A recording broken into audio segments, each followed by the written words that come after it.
नमस्कार मित्रों, आज दिन भर छत्तीसगढ़ के मुख्यमंत्री भूपेश बघेल की चर्चा होती रही। ये चर्चा भी 508 करोड़ रुपए उनको देने के लिए घूस के रूप में या महादेव सट्टा ऐप को संचालित करवाने के लिए वो भी महादेव सट्टा ऐप का हिस्सा बन गए। संयुक्त अरब अमीरात से कोरियर के रूप में चला असीम दास उर्फ बप्पा, जिसको कि शुभम सोनी ने भेजा था भूपेश बघेल को 508 करोड़ रुपए देने के लिए। मुखबिर की सूचना पर ईडी ने उसको धर दबोचा और उसकी कार और आवास से 5,39,00,000 रुपए रिकवर कर लिए। यही नहीं, बेनामी खाते से 15,79,00,000 रुपए भी सीज कर लिए। साथ में सुपेला थाना के कांस्टेबल भीम सिंह यादव को भी गिरफ्तार कर लिया ईडी ने।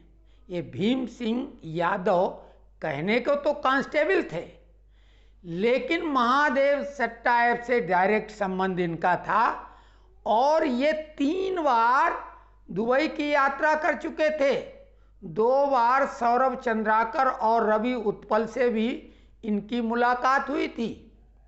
इससे पहले एएसआई चंद्रभूषण वर्मा को ईडी ने जेल के अंदर रख रखा है, पहले से पकड़े जा सके हैं इसी सुपेला थाना के।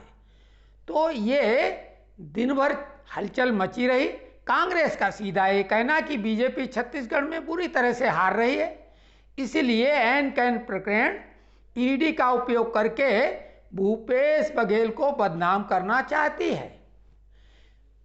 टीएस सिंहदेव जो स्वास्थ्य मंत्री हैं और मुख्यमंत्री 2.5 साल बनने वाले थे लेकिन नहीं बन पाए, उन्होंने भी ये कहा कि अगर कोई ईडी के पास पुख्ता सबूत हैं तो वो सामने लाए और उचित कार्रवाई करे, लेकिन केवल बोलने से तो कुछ नहीं होगा। ये बात बिल्कुल सही है कि अगर कोई सबूत है तो वो सामने लाए जाएं।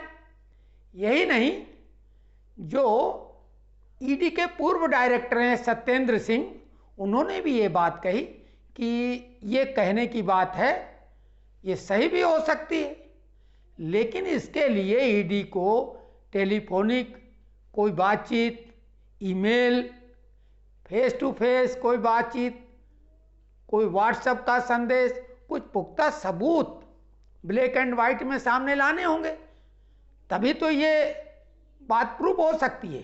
केवल आरोप लगाने से कुछ नहीं होगा। दूसरी तरफ ईडी का कहना है कि उनके पास पुख्ता सबूत हैं, तो बहुत जल्दी 2-3 दिनों में ही दूध का दूध और पानी का पानी हो जाएगा। भाजपा बार बार आरोप ये लगाती रही है कि छत्तीसगढ़ भूपेश बघेल द्वारा इसी प्रकार के जो भ्रष्ट कमाई करने वाले लोग हैं, ऐप या कुछ और तरह के, सौरभ चंद्राकर जैसे, महादेव सट्टा ऐप, ये भूपेश बघेल इनसे वसूली करके छत्तीसगढ़ को एटीएम बना रखा है 10 जनपद के लिए। तो ये एटीएम का पोल तो पहले से बीजेपी बोल रही थी हमने खोल दिए, लेकिन ये पुख्ता सबूत पहली बार है जिसमें रुपए भी बरामद हुए हैं।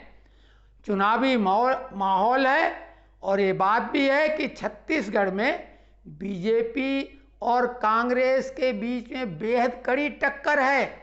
ऊंट किस करवट बैठेगा कह पाना बेहद कठिन है। कुछ सर्वे बीजेपी को आगे बताते हैं तो कुछ कांग्रेस को। तो निर्णायक बढ़त बीजेपी ले सकती है अगर ये 2-3 दिनों में मामला प्रूव हो गया, और नहीं तो ये झूठे आरोप साबित हुए तब तो फिर बीजेपी का खेल बिगड़ जाएगा।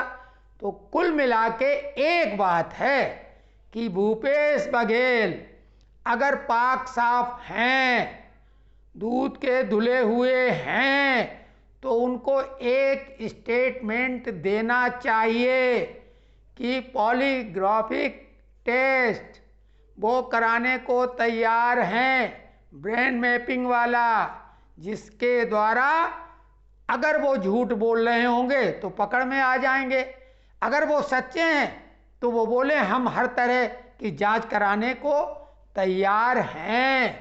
तो उनका पॉलीग्राफ टेस्ट होना चाहिए, तो उससे पता लग जाएगा कि भूपेश बघेल सही बोल रहे हैं या गलत। ये स्टेटमेंट लेकिन उन्हीं को देना है, ये सरकार अपनी तरफ से तो बाध्य नहीं कर सकती है और ऐसा कर भी नहीं सकती है। आखिरकार वो एक जो है संवैधानिक पद पर एक प्रदेश के मुखिया हैं, तो ये इतना आसान भी नहीं। लेकिन अगर ये लिंक जुड़ जाते हैं, स्थापित हो जाते हैं सबूतों के साथ, तो भूपेश बघेल ही नहीं, इसमें सोनिया गांधी, राहुल गांधी भी मुसीबत में फंसेंगे, क्योंकि महादेव बैटिंग ऐप यानी महादेव सट्टेबाजी ऐप का सीधा लिंक दाऊद से है। तो दाऊद इब्राहिम जो भारत के लिए मोस्ट वांटेड है, उसका लिंक 10 जनपद से भी जुड़ जाएगा। तो ये कहानी आगे कहाँ जाके खत्म होगी अभी कोई नहीं जानता। लेकिन इस चुनावी माहौल में छत्तीसगढ़ के मुख्यमंत्री एक भारी मुसीबत में तो जरूर पड़ते नजर आ रहे हैं, और ये मुसीबत छत्तीसगढ़ की छत्तीसगढ़ में खत्म नहीं होगी, ये दिल्ली 10 जनपद तक जाएगी।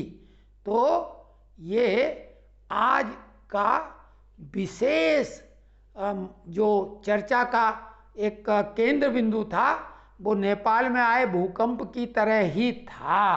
कांग्रेस के लिए किसी भूकंप से कम नहीं है, अगर इसमें कोई सबूत मिल जाते हैं तो जिसने भी ये हमारा यहाँ तक विश्लेषण सुना, हम उनको धन्यवाद देते हैं। और चैनल, अगर आपको ये हमारी बात सही समझ में आई तो चैनल सब्सक्राइब कर लें। धन्यवाद।